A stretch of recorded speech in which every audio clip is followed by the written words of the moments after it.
morning, y'all. Dawn here with 7 Acres Homestead.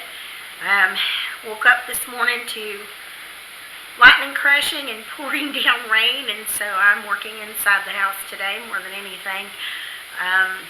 I am going to be doing 3 different videos today that I'm filming for you guys, but I'm going to break them up so it's not so long. And these next 3 videos are going to be about food preservation and trying to stretch your food as far as you can when you get like a chunk of meat or whatever.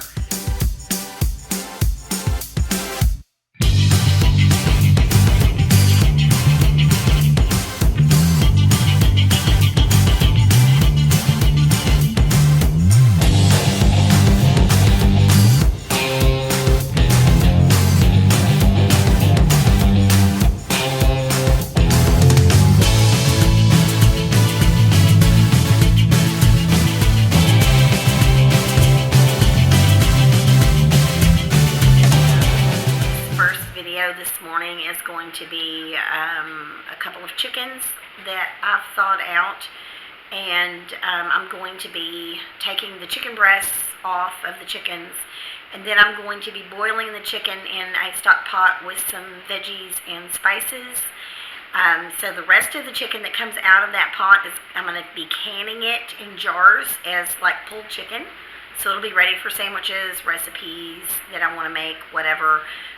When I need some already cooked chicken that I can just kind of throw something together in a hurry. The other part of it that I'm doing is the stock itself. I'm going to be canning the chicken stock too. So we're going to go ahead and get started on that right now. Chicken number 2. So these 2 chickens that I am processing today are chickens that we raised ourselves here on the farm. These are Cornish cross hens that we grew out and had processed at a USDA processor. That way we are able to sell these to the public if we have extras and we want to do that, and sometimes we do. And today I'm going to be processing 2 of these chickens. We didn't really love raising the Cornish cross chickens. I personally was not real thrilled with them. We've done it twice now. The first time we did 50 chickens, it wasn't too bad. It was in the summertime. The second time we did it was during the winter last year, and definitely during the winter was not the best time to raise them, but we're considering trying a different type of meat chicken this next time around. Okay, so I will tell you I am definitely not a butcher. I am from the grown-up generation of people who was used to buying chicken at the grocery store that was already cut up into whatever pieces I wanted. So cutting up chickens is not something that I have a lot of experience at, or that I'm even great at. I don't like the chicken juice everywhere, the blood and stuff.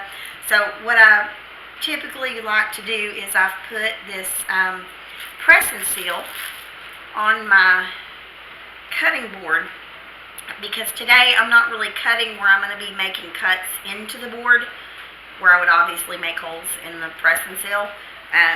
Today what I'm going to be doing is basically flipping this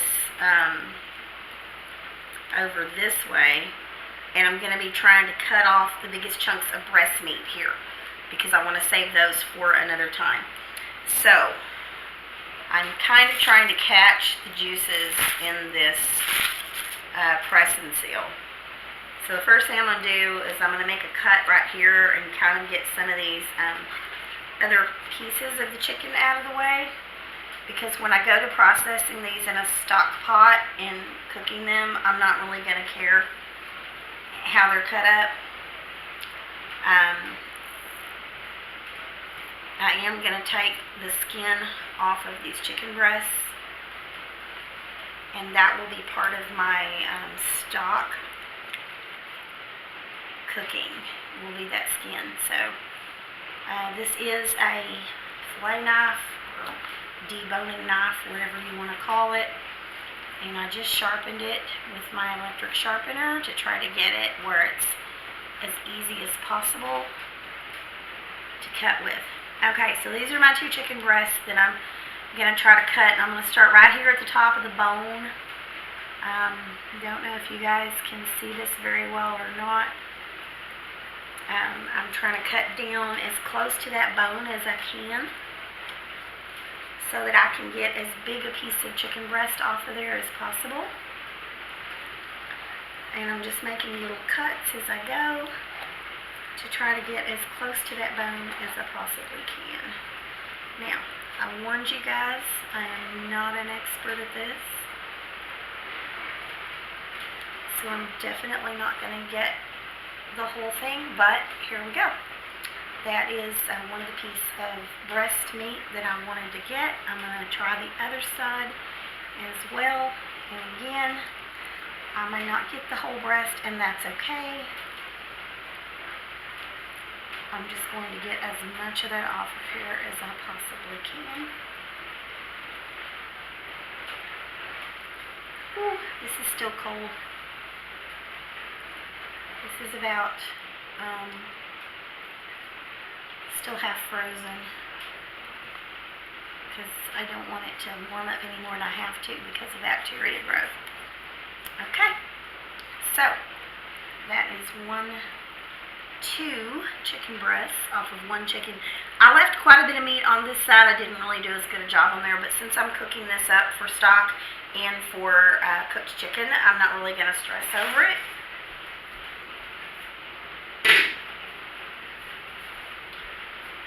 So what I'm doing now is I've got this big stock pot here, and I am just going to take the whole rest of this chicken and put it into this pot.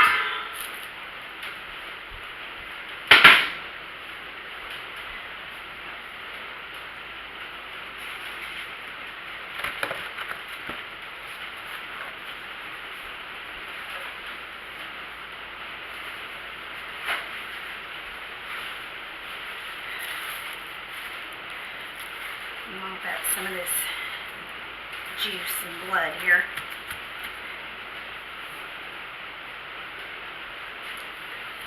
Okay, so here we go with our second chicken.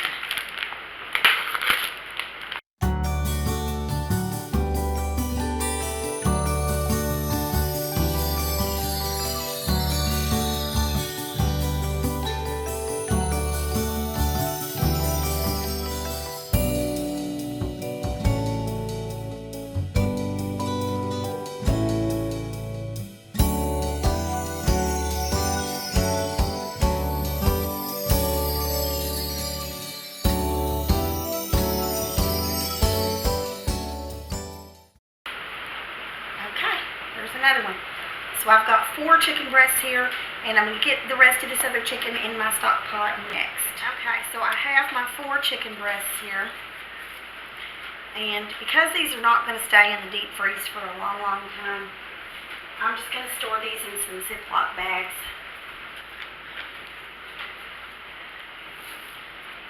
So I'm writing on this bag what this is.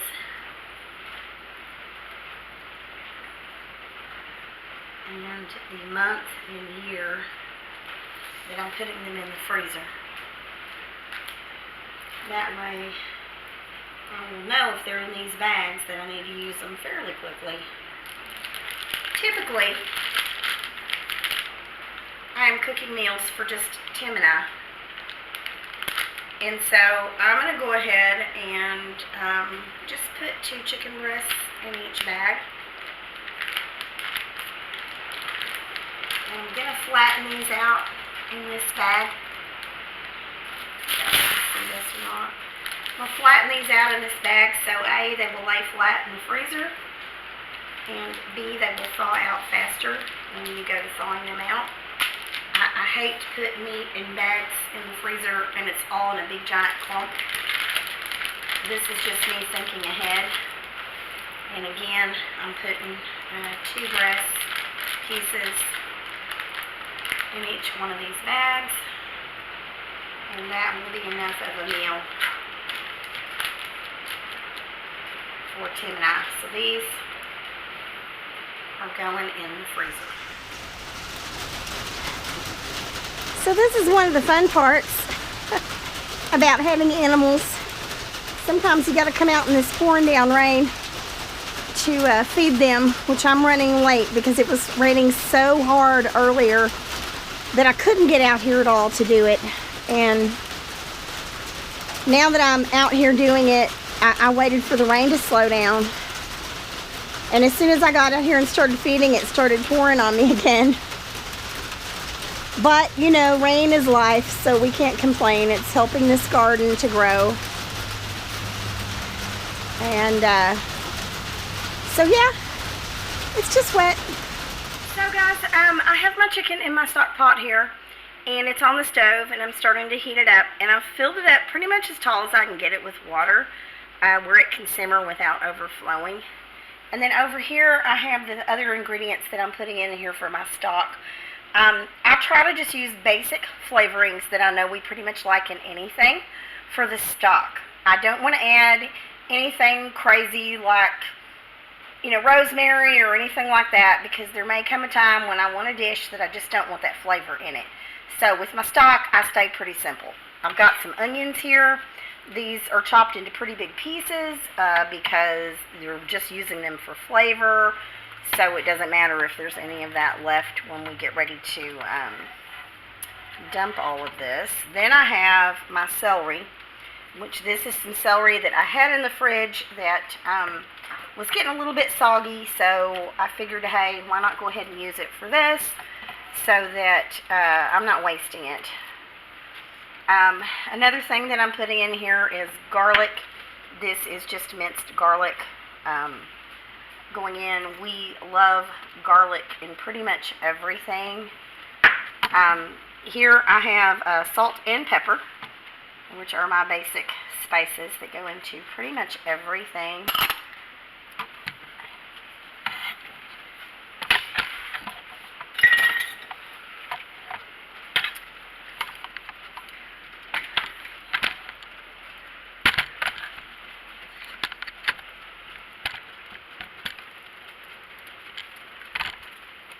So I'm going to go ahead and just give this a little bit of a stir.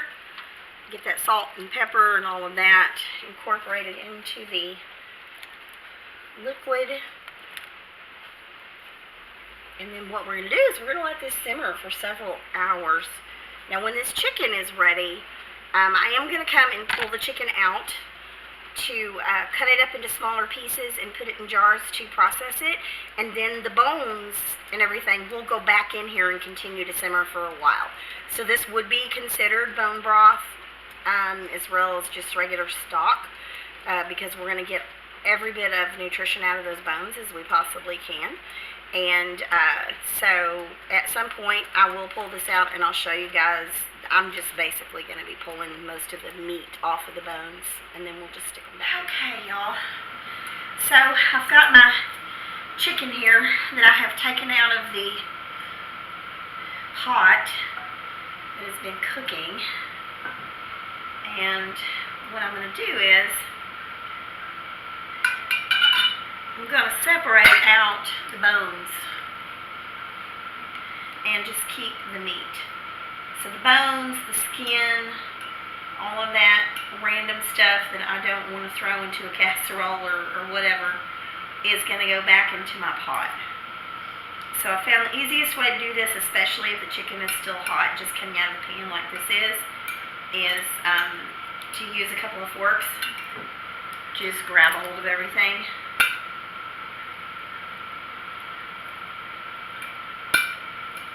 And so I'm just pulling the meat apart, double checking and making sure there's no little bones or pieces of cartilage or anything like that in there, because all I want this to be is just chicken.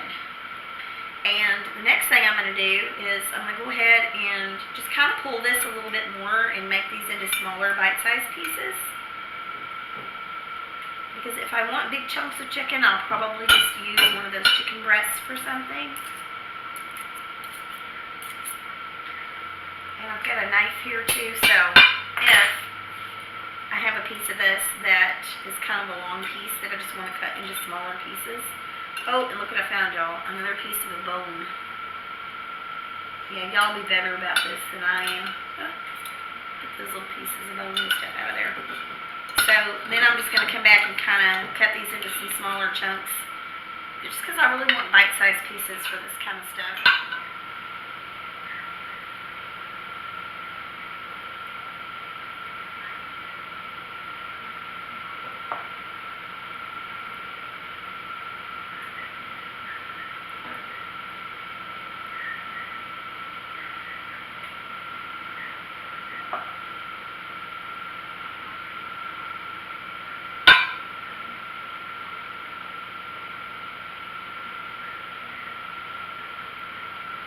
Okay, guys, so I got 6 jars out of those 2 chickens, and that's minus the chicken breast.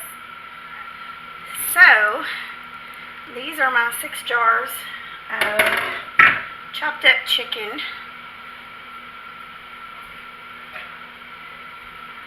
And what I want to do is I want to put some liquid in these jars so that I can can them. And I'm going to use the stock out of my stock pot here that I'm making chicken stock out of. I got my handy dandy 4-cup measuring cup. Get these from Dollar Tree for $1.25, and I have a bunch of them because I use them for all different things. And what I'm going to do is I'm going to go ahead and I'm going to fill these up with the stock, and I'm going to leave about 3/4 of an inch of head space. And what we mean by head space is that means there's space where there's air still in the jar, and that gives the product room to expand, because we don't want the jar completely full to the top, because then if it expands it's going to want to pop that lid off. So we're going to leave some space in there.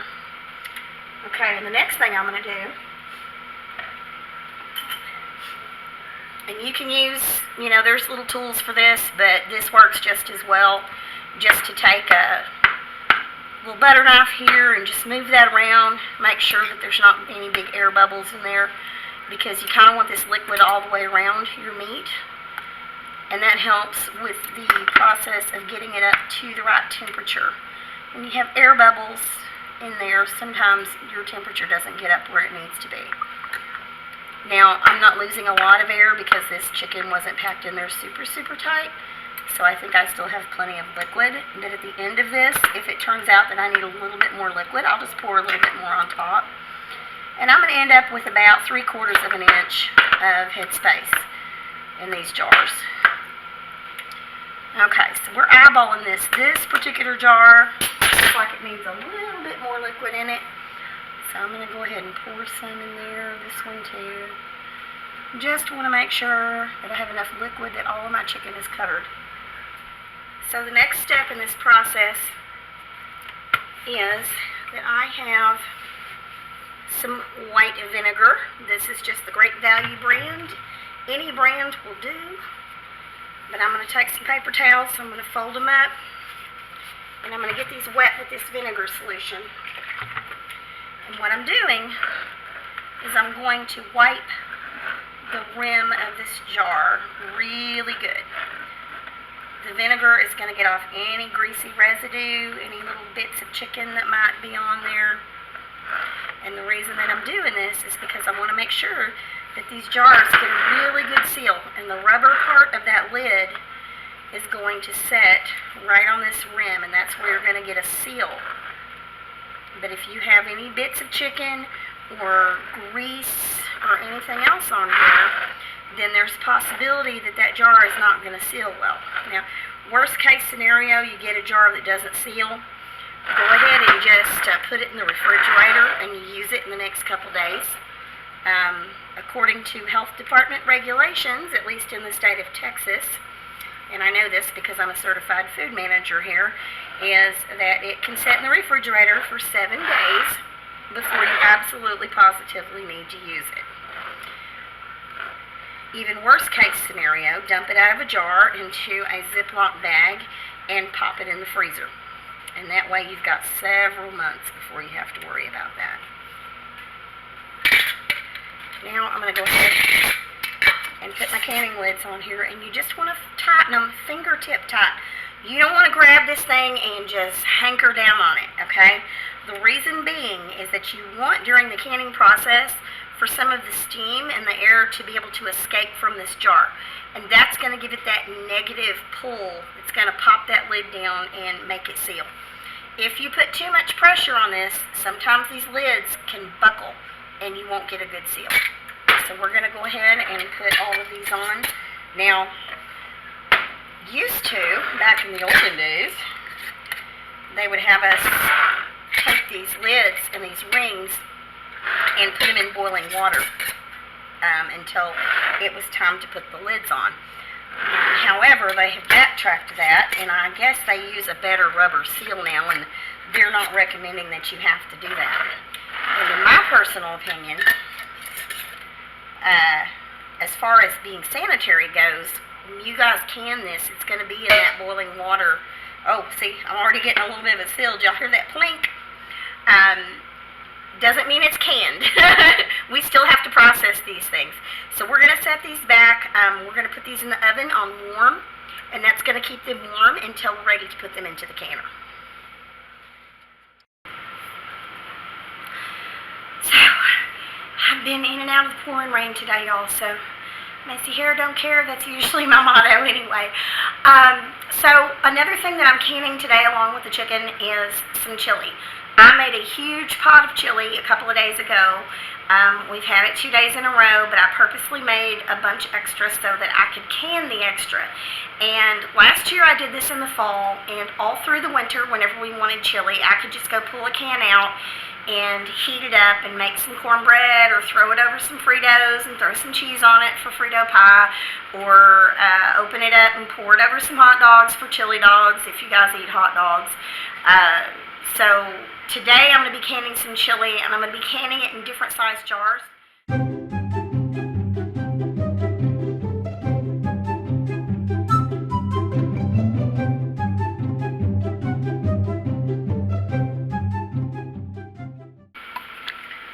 So I ended up with 9 pints of the chili along with the 6 half pints that I did. And I went ahead and put as many of my half pints in the canner as I could. Again, if you're new to canning, you might kind of look at the basics before you start trying to do this. And because of the area that I'm in, which is Northeast Texas, I have to can everything at 10 pounds of pressure. Now, the first thing I'm going to do is I'm going to leave the weight off of this canner until the steam starts coming out. I'm going to let the steam vent for about 10 minutes. That helps build up pressure in the canner before I start putting the weight on there. This gauge right here will show me when I'm at 10 pounds of pressure. That doesn't focus very good in the camera, but usually 10 pounds of pressure is up at 240 degrees, and that's where I'm going to keep it for as long as I am pressure canning the chili and the chicken. Okay guys, I've had that steam coming out of there for about 10 minutes now, and so the steam is built up inside there, starting to get some pressure. So I'm going to go ahead and put my 10-pound weight on there. There we go.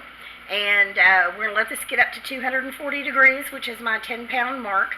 And I'm going to let that run at 240 degrees, 10 pounds of pressure, for 75 minutes. If it was quart jars, which are the larger jars, I would leave it running for 90 minutes. But once it gets up to temp, we're just going to do 75.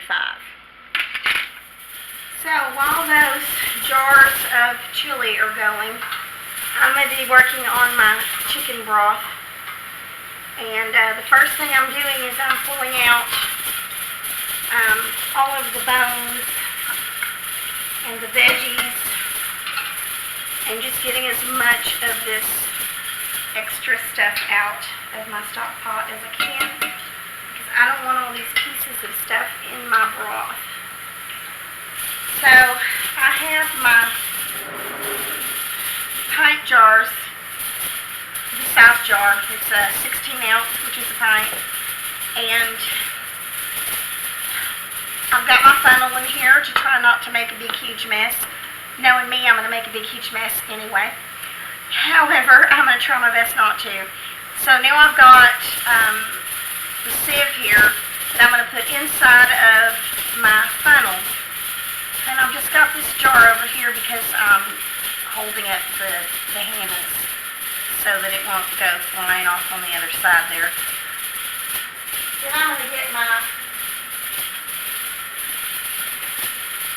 handy dandy 4-cup measurer, and we're going to start scooping this out and pouring it through the sieve into the jar.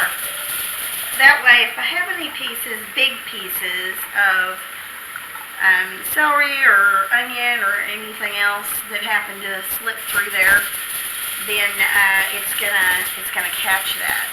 So far, I don't have anything because I'm really at the top of the can.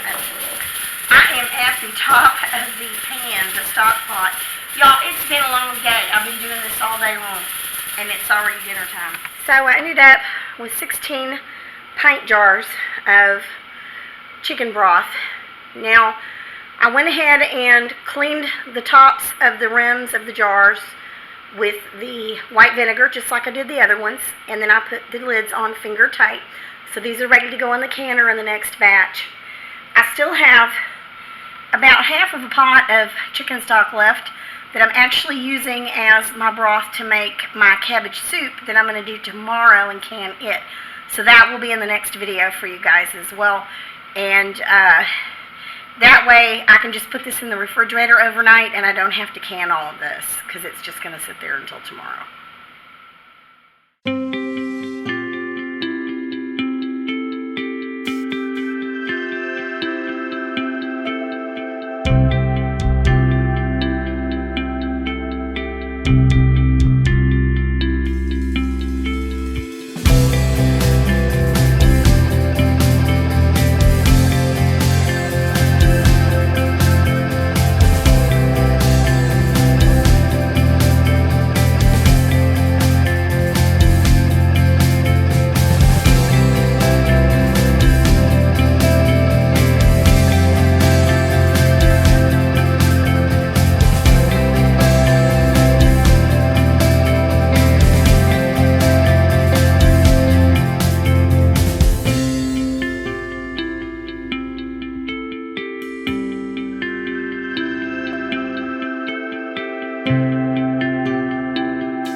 Okay, y'all, today was a long 12-hour day, and I just want to show you what I ended up with in my canning and food preservation adventures today.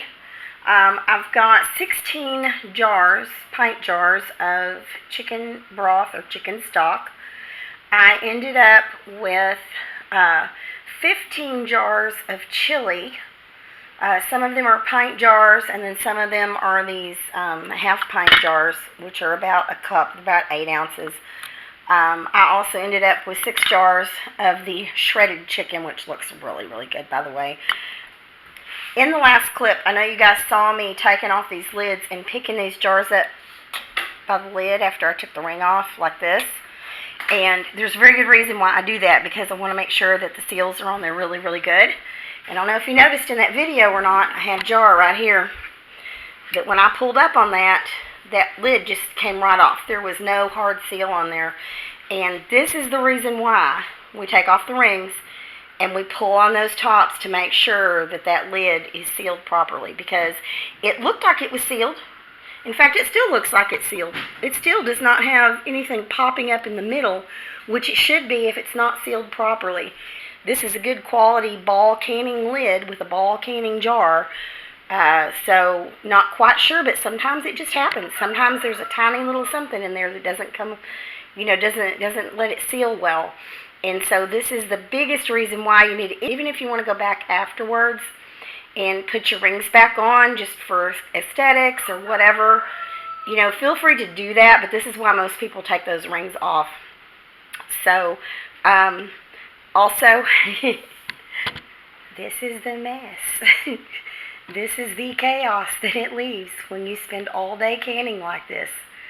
I try to clean as I go, and I still end up at the end with this big pile of dishes in the sink and all this mess to clean up. So that 12-hour day's worth of processing stuff here, you know, I ended up with the chicken, I ended up with the chili, I ended up with the chicken stock. I also ended up with 4 chicken breasts that I put in the freezer, which is quite a few meals. So it's definitely an accomplishment. But for people who don't do this, I don't think they realize how much work is involved. But it is definitely worth all of the work. So now I get to go over there and clean up all of that mess. Thanks for sticking with me today on this canning video. And if you guys are enjoying these videos, please subscribe to our channel so you don't miss any. And please share with like-minded individuals as well, because hopefully we will all learn something from these. And you know, you guys may have things in the comments that I can learn from too.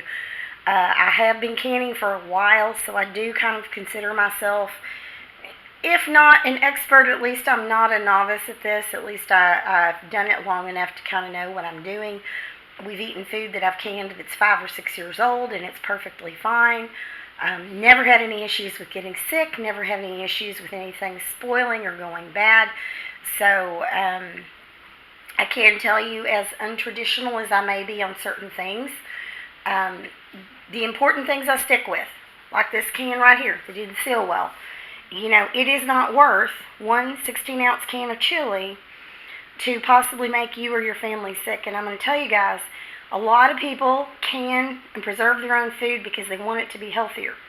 But a lot of us also can and preserve our own food to have food here in case there is an emergency. If you're in a grid down situation and you open a bad can of chili and eat it, you may not be able to get to a doctor. You may not be able to get to a hospital. So although I do a few things that are untraditional, definitely you want to make sure that you use a lot of common sense when it comes to this stuff, because last thing you want to do is get some type of food poisoning, especially botulism, and not be able to get to a hospital or a doctor. So anyway, guys, thanks for hanging out with me today, and we'll see y'all on the next video. Thanks. Bye.